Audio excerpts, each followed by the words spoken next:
কনসেপ্ট্রিক্সে সবাইকে স্বাগত। আজকে সিম্পলিফিকেশন নিয়ে আলোচনা করব। সিম্পলিফিকেশন করতে গেলে তোমরা জানো যে বদমাস রুল একটা দরকার লাগে। তো বদমাস রুলটা কি বা বদমাস বলতে কি বোঝায় সেটা একটু আগে বলে নিই। বদমাস বলতে বোঝাচ্ছে এরকম যে দেখো, B O D M A S, বদমাস। এই বি বলতে কি বোঝাচ্ছে? না, বি বলতে বোঝাচ্ছে ব্র্যাকেট। ব্র্যাকেট একসঙ্গে অনেকগুলো ব্র্যাকেট আছে কিন্তু। তো প্রথম কি হবে? না, প্রথম হচ্ছে এই যে রৈখিক বন্ধনী, দুটো সংখ্যার মাঝে মাথায় দেখবে একটা দাগ দেওয়া থাকে, সেটাকে আমরা রৈখিক বন্ধনী বলি। তো প্রথম কাজ হবে সেই রৈখিক বন্ধনীর। তারপর কাজ হবে কি? তারপর কাজ হবে ফার্স্ট ব্র্যাকেটের কাজ। তারপর কাজ হবে সেকেন্ড ব্র্যাকেটের কাজ। এবং সব শেষে কি হবে? না, এই যে থার্ড ব্র্যাকেট আছে, এই থার্ড ব্র্যাকেটের কাজ হবে। ব্র্যাকেট কথাটার মধ্যে তার মানে এক, দুই, তিন, চার, এই চার রকমের কাজ বুঝিয়ে যাচ্ছে একসঙ্গে।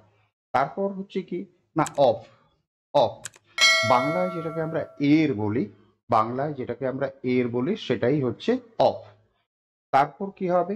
ডি বলতে বোঝাচ্ছে ডিভিশন, অর্থাৎ ভাগ। ভাগের কাজ হবে তারপর। তারপর কি হবে? না, এম বলতে মাল্টিপ্লিকেশন বোঝাচ্ছে, অর্থাৎ গুণের কাজ হবে। দেখো, এইখানে এই অফ, ডিভিশন এবং মাল্টিপ্লিকেশন, এই তিনটে জিনিসকে খুব ভালো করে খেয়াল করো। অফ বলতেও কিন্তু আমরা গুণ বুঝি, কিন্তু সেই অফের কাজ কি হবে? না, গুণ ভাগের আগে হবে। আর গুণ বলতে তো গুণ, তো গুণের কাজ কিন্তু কি হচ্ছে? ভাগের পরে হচ্ছে। এই জায়গাটা খুব কেয়ারফুললি খেয়াল করবে। দেখো, এবং তারপর কি হবে? তারপর যোগের কাজ হবে, এবং তারপর হচ্ছে সাবট্রাকশন, মানে শেষে বিয়োগের কাজ হবে। এখন এই যে নিয়মগুলো, এই বদমাস রুল বলতে যা বোঝায় সেটা আমরা কম বেশি প্রায় সবাই জানি, কিন্তু তবুও ভুল হয় কেন? আজকে আমি একটা তোমাদেরকে সুন্দর জিনিস আলোচনা করছি, সেই সুন্দর জিনিসটাকে একটু আগে ভালো করে বুঝো। আচ্ছা, তার আগে আরেকটা কথা বলে নিই। যারা এরকম সুন্দর সুন্দর কনসেপ্ট পেতে চাও, আমার ম্যাথলাইট একটা অনলাইন কোর্স চলছে।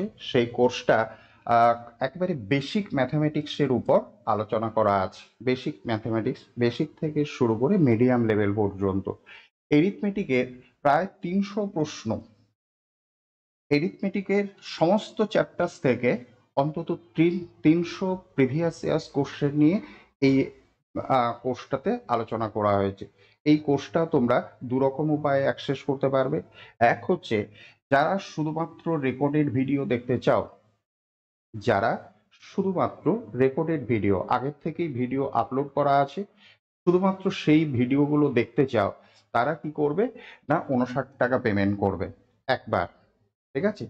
আর যারা লাইভ ক্লাস করতে চাও, যে ওই 300 প্রশ্নের আলোচনা লাইভ ক্লাস করতে চাও, তাদের জন্য কি হচ্ছে? ₹158 অনলি, এটা একবার। ঠিক আছে? এবং এই একবার পেমেন্ট করে তোমরা প্রায় 1 বছর আমার সঙ্গে যুক্ত থাকতে পারবে। এবং এই কোর্সটা আমি ধীরে ধীরে আরো আপডেট করব। সে আপডেট কিন্তু সবাই একদম সমানভাবে পাবে। ঠিক আছে? তো খুব তাড়াতাড়ি তোমরা জয়েন করে যেও। চলো, আমরা যে সিম্পলিফিকেশনের কথা বলছিলাম, সেই সিম্পলিফিকেশনের কথা আমরা আবার ফিরে আসি।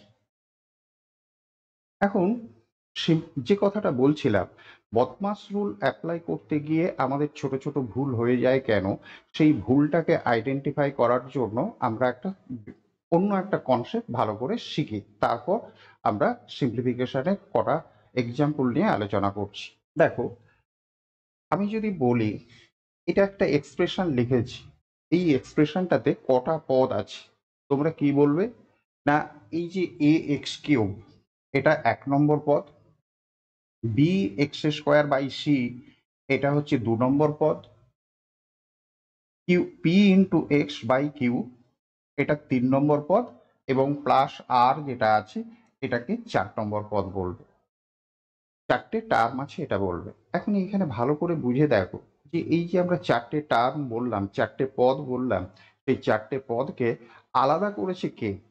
কিভাবে সেটাকে আমরা আলাদা করছি? যে এইটা একটা পদ, এটা আর একটা পদ, এটা কি করা আছে? না, এই যে মাঝে প্লাস চিহ্ন আছে, অথবা মাইনাস চিহ্ন আছে, অথবা প্লাস চিহ্ন আছে, এই প্লাস চিহ্ন অথবা মাইনাস চিহ্ন দেখে আমরা আইডেন্টিফাই করছি যে এগুলো একটা একটা আলাদা পদ, ঠিক আছে। কিন্তু দেখো, আমি যদি বলি যে এই এ এক্স কিউব বলতে কি বোঝাচ্ছে, না এ এক্স কিউব বলতে বোঝাচ্ছে এ into x into x into x. সুতরাং একটা পদ বলতে যেটা আমরা বুঝাচ্ছিলাম সেইটা দেখো, এত বড় একটা জিনিস আছে। একই রকম ভাবে এই যে 2 নম্বর পদ যেটাকে বলছি, সেটার মানে কি, এখানে এই প্লাস চিহ্ন দিলাম। এই পদটার মানে হচ্ছে এরকম যে B into x into x, C ভাগ আছে বাই সি, এটা করতে পারি। তাহলে এইখান থেকে এই পর্যন্ত এটা হয়ে গেল 2 নম্বর পদ। মাইনাস একই রকম ভাবে পি ইন্টু এক্স ভাগ পি ইন্টু এক্স ভাগ কিউ, এটা লিখতে পারি, এবং প্লাস আর লিখতে পারি। এখন এইটা গেল 3 নম্বর পদ, আর এটা 4 নম্বর পদ। দেখো, কোনো জায়গায় আমাদের ছোট্ট ছোট্ট যে মিস্টেক হয়ে যায়, আমরা কি করি, যখন এরকম বিস্তৃতির আকারে দেওয়া থাকে তখন মনে হয় যে এই এক্স এবং এই বি এর সঙ্গে আমরা একটা যোগ করে দিই, অথবা এই সি এবং এই কিউ এর মধ্যে একটা যোগ করে দিই। এইরকম ছোট ছোট ভুলগুলো হয়ে যায়। এইটা আমরা করতে পারবো না। এই যে প্লাস চিহ্ন দিয়ে একসঙ্গে এতটা আছে, এইটা একটা পদ। তাহলে এই পদটাকে আগে সরল করব, তারপর ওটার সঙ্গে অন্য কোনো পদের কাজ আমরা করতে পারবো। একই রকম ভাবে এই যে অংশটা আছে, এই অংশটাকে আগে আমরা সরল করব, তারপর অন্য কোনো পদের সঙ্গে আমরা আলোচনা করব। আই হোপ যে ভুলটা তোমরা অনেক সময় করো, সেই ভুলটা আশা করছি এবার বুঝতে পারবে। চলো, আমি নির্দিষ্ট উদাহরণ নিয়েছি, সেই উদাহরণ দিয়ে তোমাদের দেখাই। খুব খুব সিম্পল একটা সরল করা। এবং দেখো, এটা এনটিপিসি সিবিটিতে পড়েছিল, 2021 সালে পড়েছিল। প্রথম খেয়াল করো যে এর মধ্যে কটা পদ আমরা দেখতে পাচ্ছি। এর মধ্যে পদ দেখতে পাচ্ছি এই যে 11, এটা হচ্ছে 1 নম্বর পদ, প্লাস চিহ্ন আছে। প্লাস চিহ্নের পর তার আবার একটা এই যে প্লাস চিহ্ন আছে, তার মাঝে হচ্ছে এটা 2 নম্বর পদ। একই রকম ভাবে এই প্লাস চিহ্ন তারপর মাইনাস চিহ্ন, এর মাঝে যেটা আছে সেটা তাহলে আরেকটা পদ, এটা 3 নম্বর পদ। এবং এই -11 এটা হচ্ছে 4 নম্বর পদ। অর্থাৎ এই যে এক্সপ্রেশনটা দেওয়া আছে, এই এক্সপ্রেশনটাতে মোট 4টে পদ আছে, ঠিক আছে। এবার ভালো করে খেয়াল করো, তোমার যদি ইচ্ছা হয় যে এই 11-এর সঙ্গে এই 11টা যোগ করে দিই আগে, এইটা যোগ করে দিই আগে, সেটা কি ঠিক হবে? সেটা ঠিক হবে না। কেন? না, এই 11 হচ্ছে প্রথম পদের অংশ, আর এই 11 হচ্ছে কি দ্বিতীয় পদের অংশ। বাট দ্বিতীয় প্রথম পদের সঙ্গে গোটা দ্বিতীয় পদের আমাদের কাজ করতে পারি, কিন্তু প্রথম পদের একটা অংশ আর দ্বিতীয় পদের একটু অংশ নিয়ে আমরা কিছু কাজ করতে পারবো না। প্রথম কাজ হবে দ্বিতীয় অংশটাকে আগে সরল করি, তারপর অন্য কিছুর কথা ভাববো, ঠিক আছে। একই রকম ভাবে তোমার যদি মনে হয় যে এখানে 11+11 আছে, আমরা যোগ করে দিই, তাহলে এইটা কিন্তু করতে পারবে না, ঠিক আছে, এইটা করতে পারবে না। কিন্তু দেখো, এটা এই 11 এটা একটা টার্ম, এবং এই 11 এটা আরেকটা টার্ম। তুমি যদি চাও যে এই পদ, এই 1 নম্বর পদ এবং 4 নম্বর পদ, এই দুটোর সঙ্গে কিছু একটা কাজ করবে, সেটা কিন্তু তুমি করতে পারো। আবার ভালো করে শোনো, 1 নম্বর পদ একদম সরলতম আকারে আছে, 4 নম্বর পদ সেটাও সরলতম আকারে আছে। সরলতম আকারে আছে মানে কি, না তার মধ্যে কোনো গুণ ভাগ মিশিয়ে নেই। সুতরাং এই 1 নম্বর পদের সঙ্গে 4 নম্বর পদ আমরা কিন্তু সরল করতে পারি।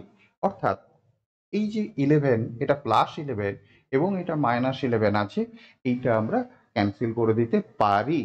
বাট এই 11 এর সঙ্গে, কিংবা এই 11কে আমরা যোগ করতে পারবো না। আমরা একসঙ্গে 1 নম্বর পদের সঙ্গে 4 নম্বর পদ, এইটা এইটা সরল করতে পারি, ঠিক আছে। তাহলে 2 নম্বর পদকে সরল করলে কি হবে, না 11/11, অর্থাৎ আমরা এই 2 নম্বর পদ থেকে পাবো কি 1 পাবো, এবং 3 নম্বর পদ থেকে কি পাবো, না 3 নম্বর পদ থেকে 11 × 11 দ্যাট ইজ 121 পাবো। মাঝে প্লাস আছে, তাহলে সব মিলে এটা কি হয়ে যাবে না 122, এটা হয়ে যাবে অপশন বি হয়ে যাবে এটার অ্যান্সার। সুতরাং আগে ভালো করে মার্ক করতে শেখো যে কতটা অংশ নিয়ে আমরা একটা পদ বলবো, ঠিক আছে? এইটা খুব জরুরি। তাহলে কিন্তু বদমাস রুল অ্যাপ্লাই করতে গেলে যে ছোট ছোট ভুল হয়ে যায় সেই ভুল আর হবে না। চলো আমি আরো একটা এক্সাম্পল নিয়েছি, সেই এক্সাম্পলটাতে দেখাই। দেখো, মার্ক করো, এখানে প্লাস চিহ্ন আছে, এটাতে মাইনাস চিহ্ন আছে, এখানে মাইনাস চিহ্ন আছে। তার মানে এই যে 15, এই 15 হচ্ছে কি 1 নম্বর পদ। আর প্লাস থেকে এই যে মাইনাস আছে মাঝে, এইখান থেকে এই অংশটা, এটা হচ্ছে 2 নম্বর পদ। একই রকম ভাবে এই মাইনাস এবং এই মাইনাস এর মাঝে যে অংশটা আছে সেটাকে আমরা 3 নম্বর পদ বলবো এবং এটা 4 নম্বর পদ বলবো। দেখো, এই কোশ্চেনটা এসএসসি সিজিএল এর কোশ্চেন 2022 সালে। সুতরাং এটা যে খুব কঠিন প্রশ্ন তা নয়, কিন্তু পরীক্ষার হলে কত তাড়াতাড়ি করতে পারছো, কত কম সময়ের মধ্যে করতে পারছো, সেটাই চ্যালেঞ্জ। এবং সেই তাড়াতাড়ি করতে গিয়ে যে ছোট ছোট মিস্টেক হয়ে যায় সেই মিস্টেকটাকেই আইডেন্টিফাই করার চেষ্টা করো। দেখো, তোমার যদি মনে হয় যে এই 15 আর 6.3 যোগ করে দিই, সেটা কি করতে পারবে? দুবার ভাবো। 15 হচ্ছে প্রথম পদের অন্তর্গত, 6.3 যেটা আছে সেটা হচ্ছে দ্বিতীয় পদের অন্তর্গত। তাহলে এই অবস্থায় দ্বিতীয় পদের একটু অংশ নিয়ে আমরা প্রথম পদের সঙ্গে কোনো যোগ বিয়োগ গুণভাগ কিছু করতে পারবো না। আমাকে কি করতে হবে, আগে দ্বিতীয় পদ বললে যেটা আছে সেই গোটাটাকে আগে সরল করতে হবে। তৃতীয় পদ বলতে যেটা আছে সেইটাকে আগে সরল করতে হবে। তোমার যদি মনে হয় যে 7 - 3 করে দিই, এইটা আমরা করতে পারবো না, ঠিক আছে? এগেন এটা -2 আছে, এই পদটা তো একদম সরলতম আকারে আছে। সুতরাং এই 4 নম্বর পদ যেটা আছে সেই 4 নম্বর পদের সঙ্গে যদি তোমার ইচ্ছা হয় তুমি এই 1 নম্বর পদের কাজ করে দিতে পারো। অর্থাৎ এই 15 এবং এই -2 আমরা কিন্তু এটাকে লিখে দিতে পারি কত, +13, এইটা আমরা লিখে দিতে পারি, ঠিক আছে?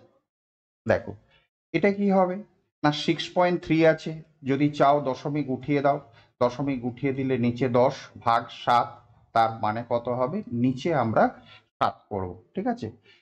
এটা কাটলে হবে 9, 9/10, দ্যাট ইজ এই অংশটার থেকে আমরা কত পাবো, 0.9 পাবো। একই রকম ভাবে যদি এটাকে গুণ করি, এখান থেকে আমরা কত পাবো না মাইনাস 13×3 = 39 হয়, দ্যাট ইজ 3.9 পাবো আমরা, ঠিক আছে?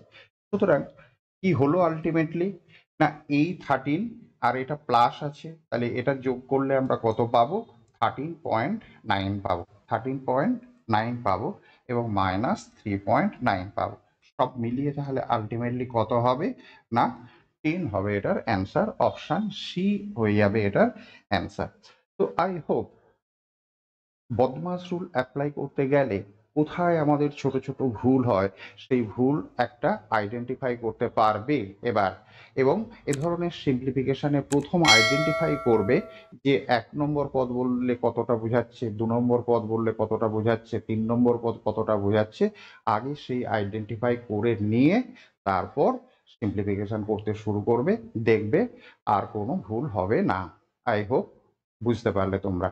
যারা প্রথম দেখছো তারা অবশ্যই অবশ্যই চ্যানেলটা সাবস্ক্রাইব করে নেবে এবং বেল আইকন প্রেস করে রাখবে, বন্ধু বান্ধবদের শেয়ার করবে। Thank you.